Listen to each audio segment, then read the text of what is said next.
guys, Tech Jacks here. This particular video is going to be on management, right? Managing bad managers, good managers, leadership, all that stuff. The first thing I want to talk about, because I was going to talk about bad managers first, but no, that's not the most important thing. Leadership. Let's talk about leadership. Leadership. There's a lack of it now, days, in all aspects of everything. Leadership.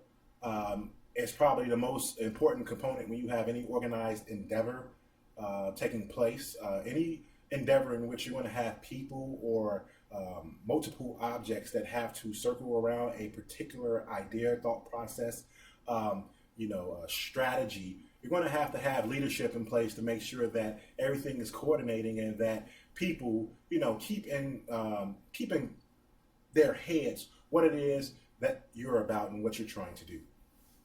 I talk a lot about leadership when it comes to management styles and what you're willing to do for, the people that you're working with and the people that you are actually supposed to be managing.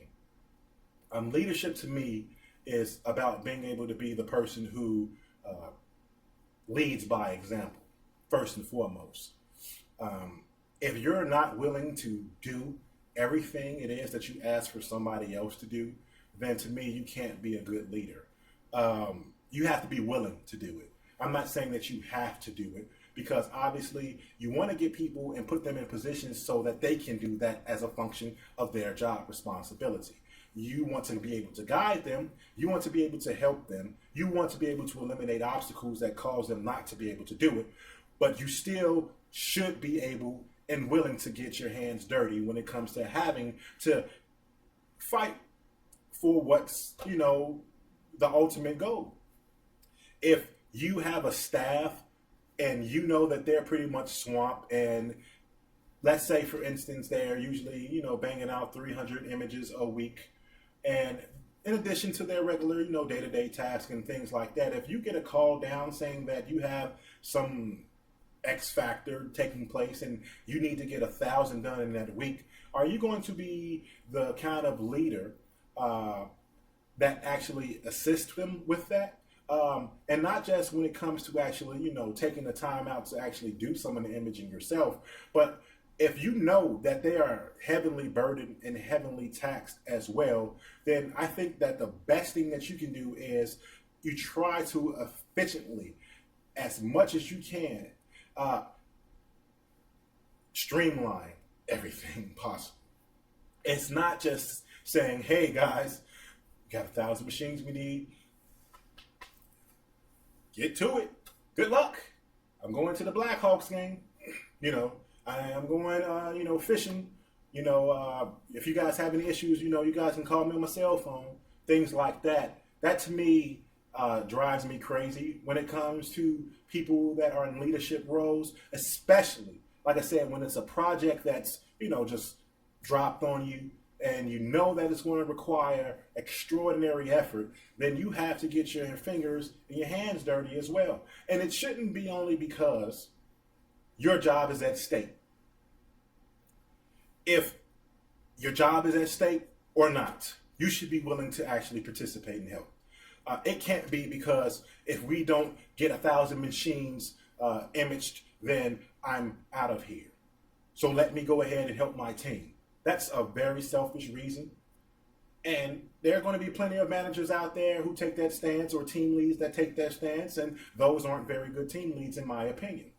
In my opinion. I'm going to keep saying, in my opinion, right? Because I know that I might get people who say, I don't care what you say. Well, it's my opinion, so whatever. You can feel whatever way you want to feel.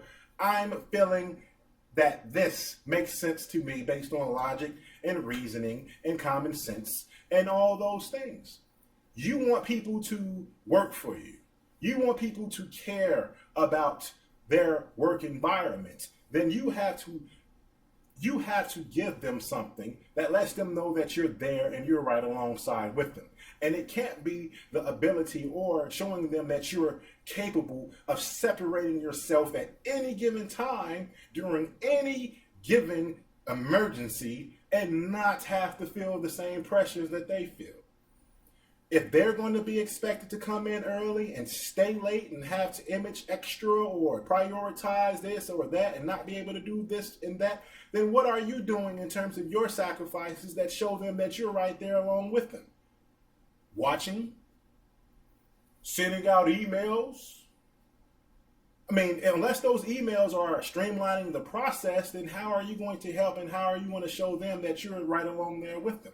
Because some managers who do that and then take all of the actual, they take a lot of the credit, at least 80% of the credit in situations like that, if they're actually able to do it. They say that, yeah, we were able to work hard and we were able to get it done, but you can you can be assured that, there's a little bit of posturing when it comes to taking some of that, that credit for that particular situation. Is that after that project, are you going to take your team out? Are you going to have a pizza day for them? And if when I say those things, does that sound outrageous? Like, does rewarding your team for extraordinary behavior for a project that was tossed on them that they were able to complete, rewarding them with a pizza party, going out, gift card, does that sound outrageous? Because to me, those are things that I would do out of my pocket. I wouldn't even need, to be, given, some kind of corporate account to do things like that, because to me, I care about my job. I care about my work. I care about the people who I work with. And if I ever put them in a situation in which they have to do extraordinary, then I like to, share in that experience with them so that when we celebrate, we can all feel that same feeling, that same accomplishment. Because if you build accomplishments with your team, then that allows for your team to grow and you can trust them. And what happens is efficiency increases and all that other good stuff, business heads. And I'm very attuned to the business aspects of any organization and what goes into it and, the steps, the cycles, the principles, the potentials, I'm very aware of all those things. But more so than anything, just because I am aware of those, I don't allow those to dictate my every single thought process when it comes to every single thing. I can say to myself that, we need a more human touch or a personal touch when it comes to this or that. So when it comes to leadership, you have to lead by example. You have to be able to be the one that shows, what's the precedent for performance. Hey, if we're imaging all these machines, and like I said, I want to be one of the people who image the machines with you, or picking up the phone or creating guides. I want to do all those things so that you guys see that, number one, if I can put out a good demonstration of how it should be done, then I can show them by example. Like, when we create a guide, this is the formatting. I'm not going to ask you to go ahead and create them all and then just sit up in here and then ridicule the way your layout is, or your paragraph should be anything in here. I don't like your margins. Your font is a little bit off. Like, how about you show them first? Because some people, they want you to do things just so they can micromanage and then make their little negative snide comments. And, I know some people have had to deal with that before.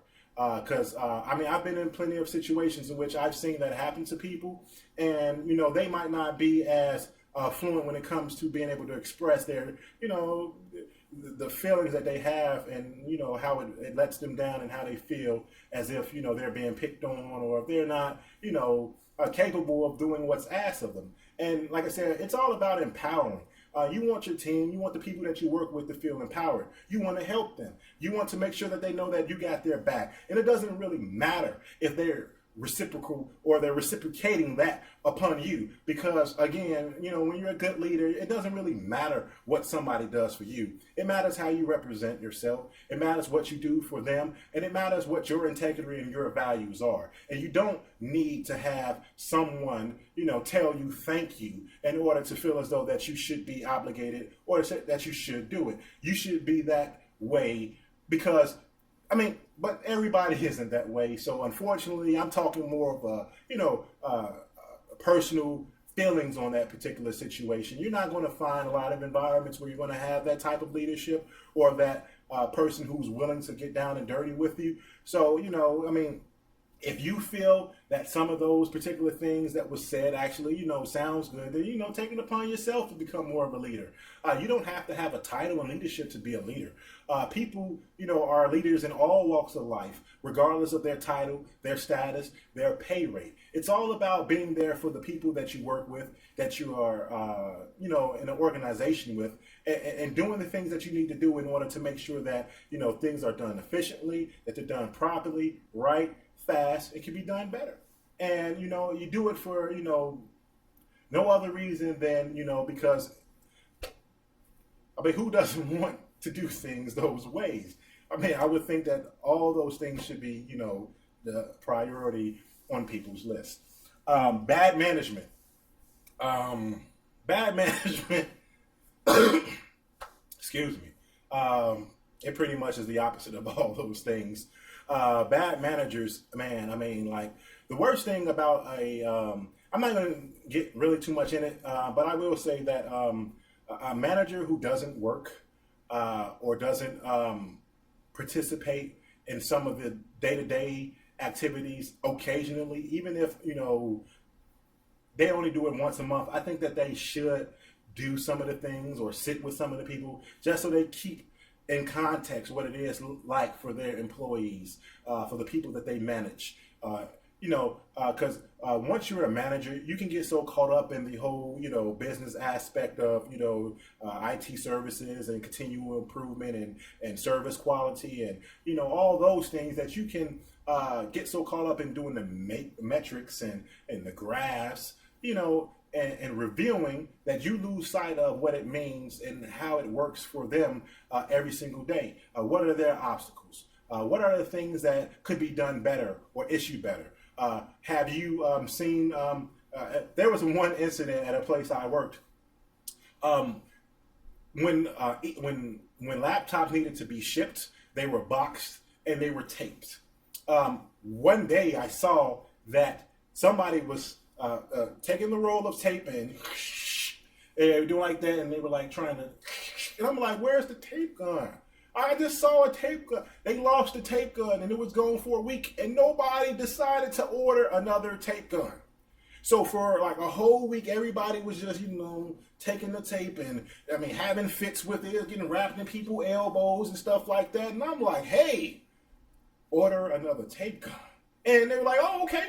And they ordered it that day, and it was like, wow. It's like you never know, what goes through people's heads or why people don't do certain things when they're in trouble or something is lost.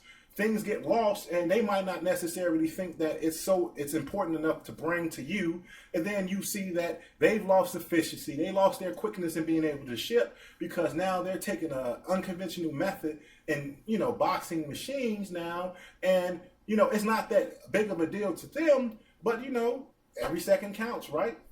So this is Tech Jax, and we'll see you guys